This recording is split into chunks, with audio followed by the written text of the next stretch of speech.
ሰላም ለኪ እያለ ሰላም ለኪ እያለ ሐርና ወርቅ የዕልማ መዝሙር ነው። በኋላ ቤታችሁ በሲዲ አዳምጡት። አሁን ከማበላሸው እግዚአብሔር ይፈርድብኛል። የመሰለ መዝሙር ባበላሽ ግን እየታጠቀ እየፈታ አደግድጎ ነው የሚለው ቅዱስ ገብርኤል። እጅ እየነሳ እየወደቀ እየተነሳ ነው ያበሰራል። ለማርያም ተወልጃለሽ አይደለም ያለ የሥርዓት በቤተ ክርስቲያናችን ሽማግሌ ስናነጋግር፣ እናቶችን ስናነጋግር፣ ኃላፊነት ላይ ያሉትን ስናነጋግር፣ ካህናቱን ስናነጋግር ስርዓት ያስፈልጋል። መምሬ እንዴት ዋሉ መምሬ አይባልም። መምሩ እንዴት ዋሉ ይፍቱ ነው ይባላል። በእርግጥ አሁን በእኛ ዘመን አሁን ትልቁ ችግር ምንድነው? ብዙ ወጣት ቄሱ ወጣት ሆነ አንቱ ለማለት ማስቸገረ። መምሬ ፍታኛ አይነት መጣው። ይገርማችሁ አሁን ድሮ ይፍቱ ነበር የተለመደው። እኛ ድሮ ቄስ የምናውቀው 50 ዓመት 60 ዓመት የጠመጠመ ጋቢ የለበሰ ረዴት ያለው እንደ ይፍቱኝ እንኳን ሲል እግዚአብሔር ይፍታ ሲል እንደው ኃጢአት ርግፍ ብሎ የወደቀ ነው። አሁን ጃኬቱን ለብሶ መምሬ ፍታኝ ጓደኛ ይብሩ በጣም ነው የምናዝነው። ምን ይደረግ መቼስ በእኛው አዝግሙ እስከ ደግ እስኪመጣ የት ትሄዳላችሁ? ገና መሻችሁ ሐሳቤ ገብቷችኋል አይደል? እና አሁን እመቤታችን ጋር መልአኩ ሲመጣ አደግድጎ ነው የመጣው፣ እየታጠቀ እየፈታ። ምክንያቱም እያበሰረ ያለው ትልቅ ምስጢር ነው ይዞ የመጣው የዓለምን ሕይወት የሚቀይር ነው። እኔ በቀደም በሚዲያ የተናገርኩት ይሄ የቅዱስ ገብርኤልና የድንግል ማርያም ቃለ ምልልስ የአንድ መልአክና የአንድ ሴት ቃለ ምልልስ ብቻ ተደርጎ መወሰድ የለብንም። የዓለምን ሕይወት የወሰነ ሐዲስ ኪዳን የተባለውን መጽሐፍ የወለደ ሐዋርያትን የወለደ ቤተ ክርስቲያን የወለደ ጥምቀትን፣ ሥጋ ወደሙን፣ ተክሊሉን ሁሉንም ነገር ከዚህ ቃለ ምልልስ ነው የተወለደው። በሔዋንና በሰይጣን ቃለ ምልልስ ያ ሁሉ መከራ እንደተወለደ ብሉይ ኪዳኑ፣ ነቢያቱ፣ ታቦቱ፣ 10ቱ ቃላት፣ ነገስታቱ፣ የብሉይ ቤተ መቅደስ መስዋዕቱ ያ ሁሉ ከምን ተወለደ? ከሔዋንና ከሰይጣን ቃለ ምልልስ ነው የተወለደ። አሁን ደግሞ በሐዲስ ኪዳን ጥምቀትን ብናከብር፣ ትንሣኤን ብናከብር፣ ጳጳስ ኤጲስቆጶስ ብንሾም፣ በተክሊል ብናገባ፣ ንስሐ ብንገባ፣ በአርባ ቀን ብንጠመቅ፣ ብንሞሸር፣ ብንቀበር፣ ፍትሐታችን ሁሉም ነገር ከድንግል ማርያምና ከቅዱስ ገብርኤል የተዋበ ጥንቃቄ የሞላበት እምነት የሞላበት ትሕትና ከሞላበት ቃለ ምልልስ ሁሉ የተወለደ። እኔ ዛሬ ቁሜን የምሰብከው ከዚህ ምልልስ ተወልዶ ነው። እናንተ ቁጭ ያላችሁትና ክርስቲያን የተባላችሁት ከዚህ ምልልስ የተገኘን ሰዎች ነው። ይሄ በጣም ምእመናን ኦርቶዶክሳዊ ተዋሕዶ ቤተክርስቲያን ስለ ድንግል ማርያም ዘምራ አመስጥራ ተንትና አብራርታ ጠቅሳ አልጠግብ ያለችው አሁን የነገርኳችሁ ሁሉ የድንግል ማርያም እሽታ ውጤት ስለሆነ ነው። ደህና መሻችሁ።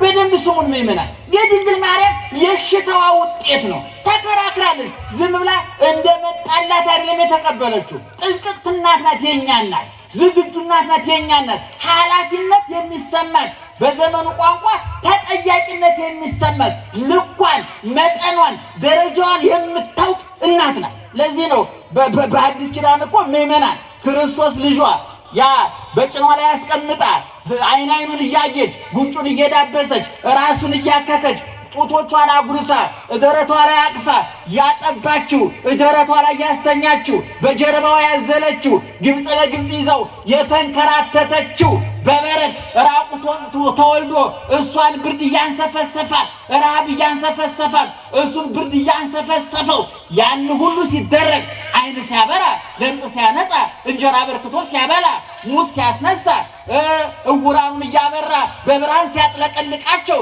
ለአንካሳን እግር ሲሰጣቸው በለምጽ ተሳቀው ተሸማቀው መገለሉ መርኖ የጨቆናቸውን ሰዎች ለምጻቸውን አንጽቶ እንደነ ማርያም መግደላ ተፍረት ያሉትን ኃጢአታቸውን አራፎ ነፃ ሲያወጣቸው ይሄን ሁሉ ስታይ ይሄ እኮ እንደሚያደርገው እኮ የኔ ልጅ ነው ብላ ለቡና አጣጭ ጎረቤት አልተነፈሰች። እመቤታችን ሙዳየ ምስጢር ትባል። በሏት ሴቶቹ በሉ እስኪ ሙዳየ ምስጢር አይደለም ሙዳየ ምስጢር በሉ። ወንዶቹ በሉ እስኪ ሙዳየ ምስጢር። ጮክ ብላችሁ ሙዳየ ምስጢር፣ መዝገበ ምስጢር። መዝገበ ምስጢር አያችሁ፣ የምስጢር መዝገብ ማለት ምስጢር ነው። ሔዋን ምስጢረኛ አልነበረችም። ስለዛ አትብሉ ስለተባለው ዕፀ በለስ ስለ ኑሯ መረጃ የሸጠችው ለማን ነው? ለሰይጣን።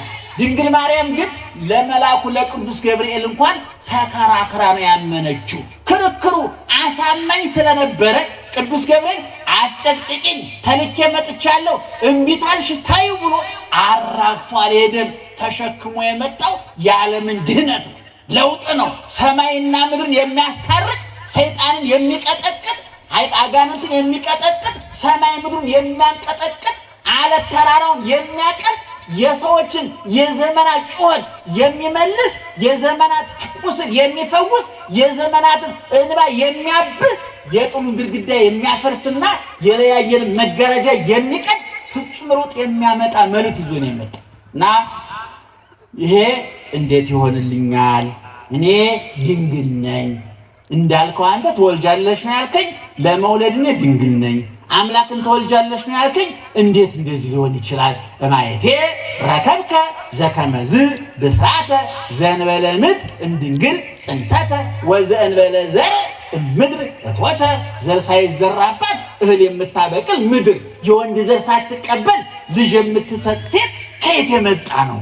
እንዴት ሊደረግ አይችልም ማለት እኔ ምን አውቃለሁ? መደምደሚያው ቅዱስ ገብርኤል ማጣፊያው ሲያጣው በሰው ቋንቋ ስንገልጠው መልስ ሲያጣ ምንድን ነው ያለው? እስመ አልቦ ነገር በሉ እስኪ ጮክ በሉ። እስመ አልቦ ነገር ዘይሳኖ ለእግዚአብሔር በሉ ለእግዚአብሔር የሚሳነው ነገር የለም። አሁን በድንግልና መውለድ ከባድ አይደለም ምእመናን? እግዚአብሔርን መውለድ ከባድ አይደለም? ነገር ግን እነዚህ ከባድ ነገሮች ሁሉ ለማን ቀላል ናቸው? ለእግዚአብሔር ቀላል ናቸው። ወኩሉ ቀሊል በኀቤከ በአንተ ዘንድ ሁሉ ቀላል ነው። እግዚአብሔርን የያዘ እንኳን እግዚአብሔር ላደረባቸው ሰዎች ሁሉ ቀላል ነው። ምእመናን ኒቆዲሞስ እንደተናገረው አንተ አሁን የምታደርገውን ነገር እግዚአብሔር ካደረበት ሰው በስተቀር ማንም ሊያደርገው አይችልም ማለት። እግዚአብሔር አይተነዋል። ዓለምን በፍርሃ ሲቀጥል አይተነዋል። ዓለምን በእሳት ሲያቃጥል አይተነዋል። 40 ዘመን መና ከሰማይ እያወረደ ውሃ ከዓለት እያፈለቀ ሲመግብ አይተነዋል። የኤርትራን ባህር በሙሴ በትር ሲከፍል አይተነዋል። ብዙ ተአምር አድራጊ ነው እግዚአብሔር ከወደደ ሁሉ ይቻላል፣ ለእግዚአብሔር የሚሳነው ነገር የለም ሲላት እናታችን ምን አለች? ይናየ አመቱ ለእግዚአብሔር ይኩነኒ በከመ ትቤለኒ። እነሆ የእግዚአብሔር ባሪያው አገልጋዩ ነኝ፣ በፊትህ አለሁኝ፣ እንደ ቃልህ ምን በሉ እስኪ እንደምን ይደረግልኝ? እንደ ቃልህ ይደረግልኝ። በቃ ይሄ እንደ ቃልህ ይደረግልኝ ስትል መጋቢት 29 ቀን እሑድ ከጧቱ በ3 ሰዓት አካላዊ ቃል፣ ረቂቅ ቃል፣ ሕያው ቃል፣ ሰማያዊ ቃል፣ ቅድመ ዓለም የነበረ ቃል፣ ሰማይና ምድርን የፈጠረ ቃል፣ መላእክትን የፈጠረ ቃል፣ ሁሉ በእጁ ሁሉ በደጁ የሆነለት ቃል፣ ሰማይ ዙፋኑ ምድር የእግሩ መረገጫ የሆነችለት ቃል፣ በወጀብና በአውሎ ነፋስ ውስጥ መንገድ ያለው ቃል፣ አምላካችን እግዚአብሔር የሚባላ እሳት ነው የተባለው ቃል መንፈስ ነው፣ ረቂቅ ነው፣ አይታይም። እግዚአብሔር ዘላለም አይራብም፣ አይጠማም፣ አይደክምም ተብሎ ኃያልነቱ፣ ረቂቅነቱ፣ ዘላለማዊነቱ፣ ሕያውነቱ የጌቶች ጌታ የነገስታት ንጉሥ ኤልሻዳይ ሁሉን ቻይ አዶናይ ሁሉን ገዢ የሁሉ ጌታ አካላዊ ቃል እንደ ቃል ይደረግልኝ ስትል በማህፀኗ አደረና የዕለት ጽንስ ሆኖ ተቆጠረ። መጋቢት 29 ከቀኑ ጧት በ3 ሰዓት እሑድ ዕለት እመቤታችን ምን ስትል እንደምን ይደረግልኝ ስትል እንደ ቃል ይደረግልኝ ስትል ከዛን ጊዜ ጀምሮ 9 ወር ከ5 ቀን ተቆጥሮ ታኅሳስ 29 ቀን ማክሰኞ 10 ሰዓት ኢየሱስ ክርስቶስ ተወለደ። እንግዲህ የትምህርታችን ርዕስ ታስታውሳለች። ማንና ማን ናቸው? አቤት ሁለቱ ሴቶች ናቸው። ሴቶች ያልኩበት ምክንያት የሴቲቱ ዘር ይላል መጽሐፍ ላይ። ሐዋርያው ቅዱስ ጳውሎስ በገላትያ 4:4 ላይ ወአንበፃ ዕድሜሁ ፈነወ እግዚአብሔር ወልዶ ወተወልደ እምብእሲት የቀጠሮው ቀን በዘመኑ በደረሰ ጊዜ እግዚአብሔር ልጁን ላከ፣ ከሕግ በታች ከሴት ተወለደ ይላል። ከማን ተወለደ? ከሴት። ኢየሱስ ክርስቶስ የሴት ልጅ ነው። የሴት ልጅ ነው። እንደውም ባለቅኔው ተቀኝቷል። ገጣሚው እንዲህ ታደርጋለህ አለና ምን ይደረጋል? የሴት ልጅ ነህና። የሴት ልጅ ማለት በእኛ ማህበረሰብ ምን ማለት ነው? ስድብ ነው? ምስጋና ነው? አንተ የሴት ልጅ ማለት ምን ማለት ነው? አቤት ምን የሴት ልጅ በሆኑ እውነቱን ለመናገር ልጅ ለማሳደግ ደግሞ የኢትዮጵያ ሴቶች የሚተካከላቸው አለ።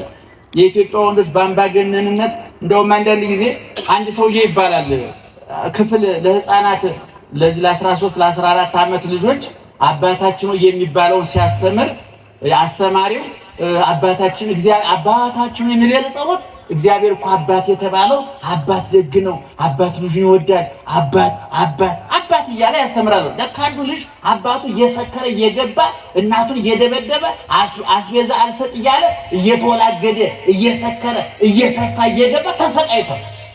እኔ እግዚአብሔር እንደኔ አባት ከሆነ ይቅርብኛል አሉ። አልፈልግም። ስለዚህ እናታችሁ ላይ በልልኝ አሉ።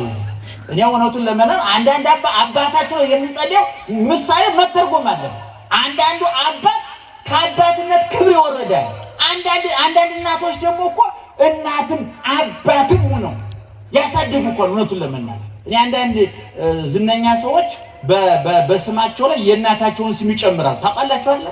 የእናቴ ስም ይግባልኝ ያሉ እንደው አንዳንድ ጊዜ እንደው ዝርክርክ አባት እንደው ይሄው ነው የአባትነቱን ኃላፊነት ያልተወጣ አባት ካላችሁ በእውነቱ ስማችሁ በእናታችሁ ተጠሩ። እውነቴ ነው። እኔ አሁን ለኔ ለራሴ በልጅነቴ ስለሞቱ ነው እንጂ መረጃ ቢኖረኝ እኔ እንደዛ ነበር ማለት እና ቅድም እንዳልኳችሁ ኢየሱስ ክርስቶስ የሴት ልጅ ነው። አባት በምድር አባት በሰማይ እናት የለውም። እናቱ ደግሞ ጥንቅቅት ናት፣ ዝግጁ ናት፣ ታማኝ ናት፣ ታዛዥ ናት። እንደው ጸሎቷን አይታችሁታል አይደለም? ታብዮ ነፍሴ ለእግዚአብሔር ወትታሰይ መንፈሴ በአምላኬ ወመድኃኔ። ሰውነቴ ማንን ታከብረዋለች? እግዚአብሔርን ታከብረዋለች። መንፈሴም በአምላኬና በመድኃኒቴ ምን ታደርጋለች?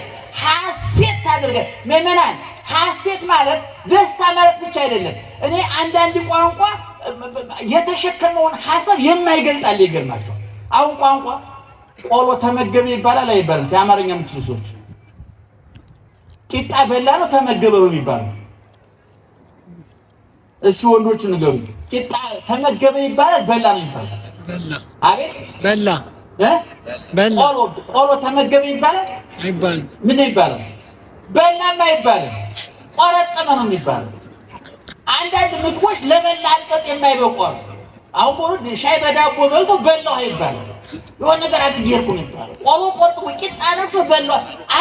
አሁን አንዳንድ ሰው ቆሎ ቆርጦ ተመግቤያለሁ ለማለት የተሟላ ምግብ ያስፈልጋል። አሁን እኔ ወደ እመቤታችን ስንመጣ ቅድም እንዳልኳቸው እኔ ማብራሪያ ቃል ያጥረኝ፣ እውነቱን ለመናገር መተርጎሚያ ቃል ያጥረኛል። ስለዚህ እነዚህ ሁለት እናቶች ችግራችን አይታቸው። ብሉይ ኪዳን የማን ውጤት ነው? ኧረ ንገሩኝ። ብሉይ ኪዳን የማን ውጤት ነው? ከገነት የተባረርነው በማን ነው? ከህይወት ወደ ሞት የመጣ ነው በማን ነው? ገልብጡት። ከሞት ወደ ህይወት፣ ከህይወት ወደ ሞት፣ ከሞት ወደ ህይወት ይሄን ነው በማን ነው? ከምድር ወደ ላይ የወጣ ነው በማን ነው? የተራቆት ነው በማን ነው? የለበስ ነው በማን ነው? የተጠማ ነው በማን ነው? የረካ ነው በማን ነው? በእመቤታችን ነው። ስለዚህ ኦርቶዶክሳዊ ተዋሕዶ ቤተክርስቲያን ለድንግል ማርያም የሰጠችው ቦታ የልግስና አይደለም፣ የትብብር አይደለም፣ ወይም ደግሞ እንደው ከኛ መካከል ተፈጥራ እንተባበራት እንጂ እንደዚህ እንላታለን ብለን አይደለም። እጃችንን ተጠምዘን በግድ ነው ያደረግነው። ምክንያቱም ታማኝነቷ፣ ታዛዥነቷ፣ እሽባይነቷ፣ ትህትናዋ ቅድም እንዳልኩት ደስታ፣ ሐሴት ልቤ መንፈሴ በአምላኬና በመድኃኒቴ ምን ታደርጋለች? ሐሴት። ይሄ ዝም ብሎ በልቶ ደስ አለኝ ብሎ ሐሴት አይባልም። አንዳንድ ጅላጅል ውድ መኪና ገዝቶ ሐሴት አደረገ። ይሄ ሐሴት አይባልም። መኪና ማለት እኮ ቅርጽ የያዘ ቆርቆሮ በለው እኮ የለውም። የገነባው ቤት እኮ ቅርጽ የያዘ ድንጋይ እኮ ሲፈርስ እኮ ፍርስ የድንጋይ ቁልል እኮ ነው። እሱ የደስታ ምንጭ ሐሴት። አንድ ኃጢአተኛ ንስሐ ሲገባ በሰማይ መላእክት ዘንድ ምን ይደረጋል ይላል? ሐሴት ይደረጋል። ይሄ ተፈሳ ፍስሐ ይላል። ተሐሴት ተደሰተ። ከዛ በላይ የነፍስ ነው፣ የህሊና ነው፣ የረቂቅ ነው፣ የሰማይ ነው፣ የጽድቅ ነው። ይሄ በመብላት በመጠጣት በመዝናናት የሚገኘው ደስታ የሚተን የሚበል የሚበተን ነው። የእውነተኛው ደስታ ማሸጊያ ነው። አንዳንድ ሰዎች ሲበሳጩ ይጠጣሉ። ሲበሳጩ እንደው ደበረን ብለው በቋንቋውን ይቅርታ ደበረ ቋንቋውን አልወደውም ድንገታቸው ውስጥ መጥቶብኝ ነው ተፍቼዋለሁ። ሲከብዳቸው አየሩ ሲከብዳቸው ቦታ ይቀይራሉ። ዱባይ ደርሼ ልምጣ ይሉና ዱባይ ደርሰው ይመጣሉ። በጣም ግን የሚያሳዝነው ጭንቀታቸውን የቪዛ ሳያወጣ የአውሮፕላን ሳያወጣ ዱባይ አዝናንተው ቦሌ ከአውሮፕላን ሲወርዱ ጭንቀታቸው እኔም እኮ መጥቻለሁ አብሬ ብሎ ከጎናቸው ለጥ። ምክንያቱም እውነተኛ ደስታ የሚኬድበት ቦታ ለሚሄድ ድንግል ማርያም ግን መንፈሴ በአምላኬና በመድኃኒቴ ሐሴት ታደርጋለች አለችው። በግብፅ በረሃ ተንከራታ ነው። በቤተልሔም ዋሻ ተንከራታ ግን ገና ልጇ ሲሰቀል በዓይኗ በብረቱ ፊት ለፊት ልታይ ነው ገና የገረመችው። ይሄን ሁሉ ግን እሷ ደስታን ያደረገችው ያለ ዲቁን ባለቅኔ እንደተናገረው ማርያም ዘይትፈርክ ሐሜተ ፍርፋራተ መና ትስዕል አኮኑ እንዘ ታዝ ልብስተ። ኧረ ማርያም ፈሪ እንጀራ ተሸክመሽ እንጀራ ትለምኛለሽ እንዴ ብሎ ተቀኘ። ከሰማይ የወረደ ሕይወት እንጀራ ማን ነው? ክርስቶስ። መሶቡ ማን ነው? ድንግል ማርያም። የዓለምን ድርቀት ዓለም ልሞ የጽድቅ ልምላሜ ያመጣው ማን ነው? ዝናሙ ክርስቶስ። ደመናው ማናት? ድንግል ማርያም። የዓለምን ውሃ ጥም የቆረጠ ሕይወት ውሃ ማን ነው? ኢየሱስ ክርስቶስ። ይህ ውሃ የተቀዳባት ንጹሕ ብርጭቆ ብርሌ ማናት? ድንግል ማርያም። የድንግል ማርያም ማህፀን የዓለም መድኃኒት የተቀመመበት